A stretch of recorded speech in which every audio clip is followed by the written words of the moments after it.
Guys, hello. Ay, wait lang, ako pala si Kuya Rap. Ito yung part 6.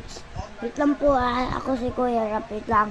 Pag naganto yung character. Titan ko lang guys yung, yung skin kasi ganito yung skin ko ba. Sige. Isa ko yun ng part 7. Gagawin ko na yung challenge na to.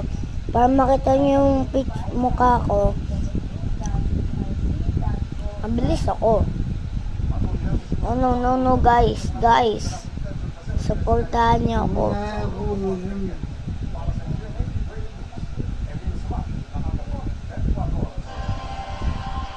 Iginit ni Vice President Sara Duterte na meron na umanong nabalangkas na flood control master plan. One lang na diamond. Sapa! Sara Duterte. Sa inilabas niya Ito na yung part 7. 2016, kay pinasimulan na ang Ito yun yung mukha ko. Oo.